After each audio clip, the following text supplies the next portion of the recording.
You can see right here, we got 3ABN, the Hope Channel, where the men's can look at the television, get spiritual strength.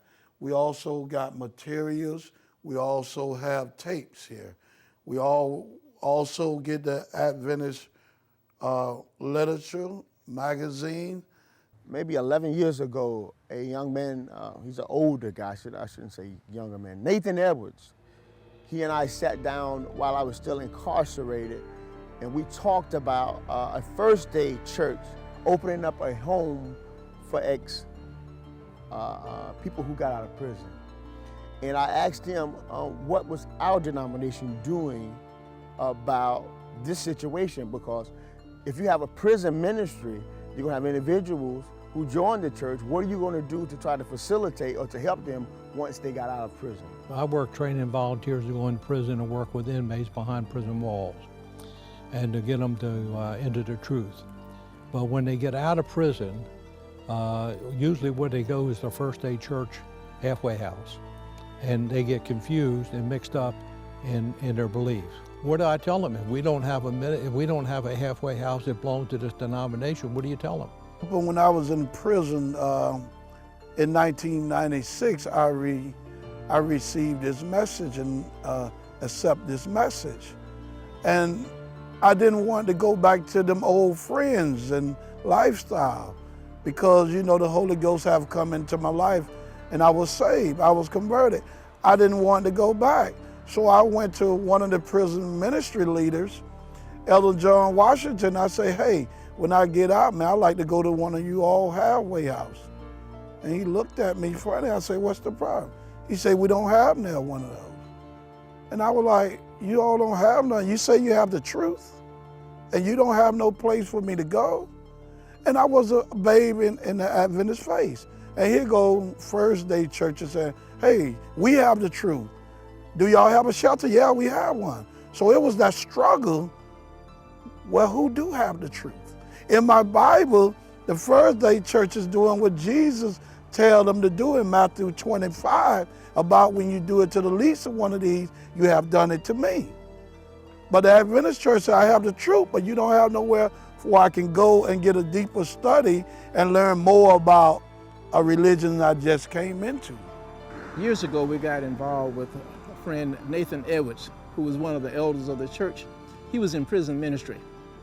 And during that time, we would go out to the prison here in Gainesville.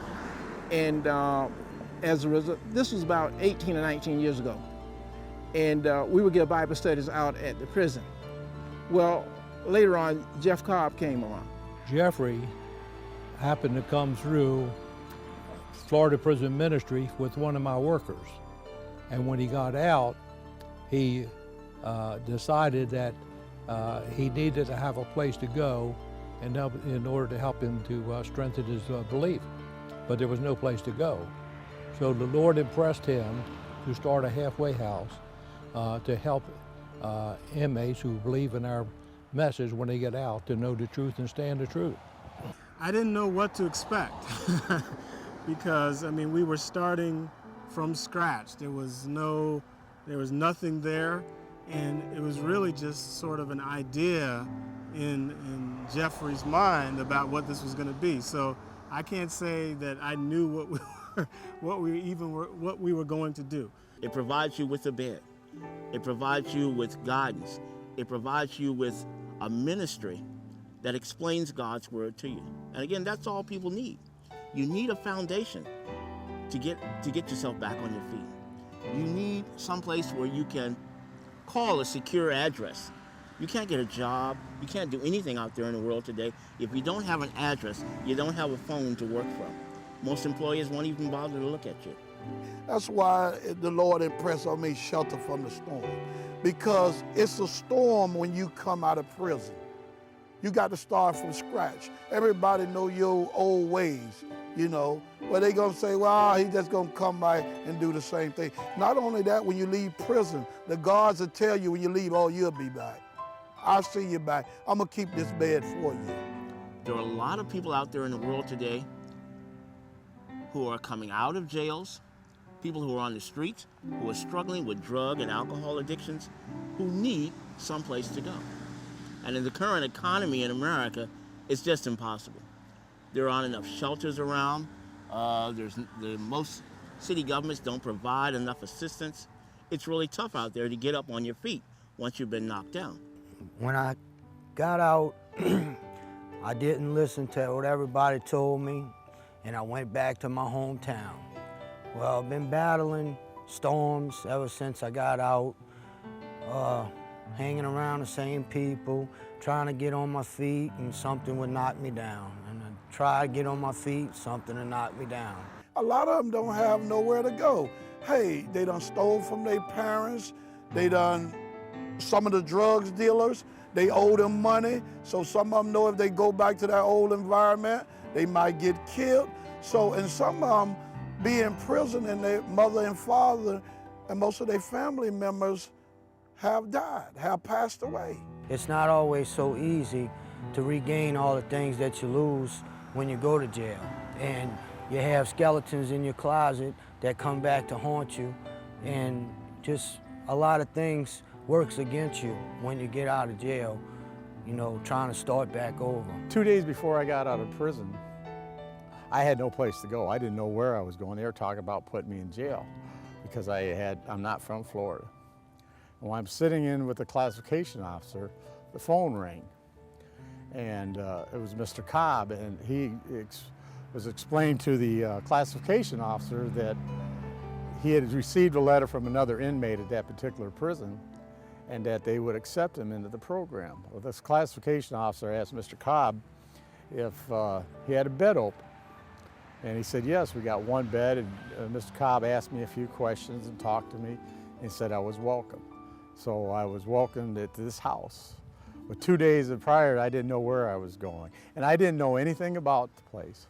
The majority of the ones that come through here and been baptized, they wasn't no Adventists. They haven't accepted the Adventist message in prison. When they came here, it was something new. If I would have went out on my own, it would have been a struggle. I mean, truly a struggle, because the first 48 hours is so important. They say you need to find a church, and if you have a drug and alcohol program, get involved with the 12-step program. Through the ministries, I was given that immediately. And it was up to me to make them choices and follow them. But it was just, like I said, a blessing through God to provide this place for me. He wasn't an Adventist, but now, by God's grace, this month, he will be getting baptized in the Seventh-day Adventist Church. Thanks to the ministries, the church. I'm soon to be baptized in the church this month, I think. And so, I mean, I can't say enough. You know, as a result of them going to the church from the storm, they end up coming here to our church, and they have been a real blessing to us. You know, since they have been coming and, you know, being a part of our worship. Several of them, as a result of their coming, you know, have been baptized. They've learned more about the Lord and have accepted the truth in Him. One of the elders, Elder Frankie Owen, you know what really touched me? He didn't know me when I was in prison. He said, "You going back to Miami?" I said, "I don't want to, but I don't know where to go." He was willing to sacrifice to get me an apartment to live in. Here, didn't he much know me for me to live a different life? Right then, man, that was unconditional love. Someone didn't know me, didn't know if I would have went back to selling drugs or what. He was willing. He extended that love of Christ to me. I got involved because Jeff came to our church in Tampa, Florida, Mount Calvary Seventh-day Adventist Church, and was speaking with us about getting transitional homes for women. Well, I had been praying previously for God to get me into something like that because I'm a recovering addict as well. And so when I came in recovery, nothing like that was available in our church, in our denomination as far as I know of. And I used to pray, Lord, I want to help women in my faith. I want to be able to give back to the women in our faith. What can I do? What is it that you want me to do? And so when Jeff came to our church recruiting us to try to get a transitional home, it's like, okay, this is what I've been waiting for. What happened was someone had to catch the vision that God had gave me. And what happened, ASI caught the vision. I happened to be on the board of the ASI Southern Union, and we were at a board meeting, and we were trying to figure out some projects that the Southern Union could do with some ministries. And one of the requests that came to the meeting that day was Shelter from the Storm, of which Jeffrey had already talked to me about plans that he wanted to do. So when the project came up, I was the only one there that knew anything about it and was able to articulate what it was about, what he was trying to do, and we ought to get involved in that ministry. And we were instrumental in getting the first $25,000 so that he could start with this house here in Gainesville, Florida. Later on, by Frank on the board of ASI, I received a call from Southern Union President of Steve Dickman, and he talked with me. He said, ASI voted to give you so much money for the ministry. So it was a blessing. You know, wasn't from ASI, the National and the Southern Union, this ministry will not be in existence, because a lot of the Adventist members and family members, they haven't went through this time. So they can't relate. I'm not blaming the church, but they just couldn't relate. And by they couldn't relate, and the issues that the men have, cause breaking that habit of drug and alcohol, hey, look at here, man. It was Christ. I came out making $5 an hour. $5 an hour 10 years ago. When I was selling drugs with an organization, we were making $70,000 a night. So it had to be Christ that changed my life.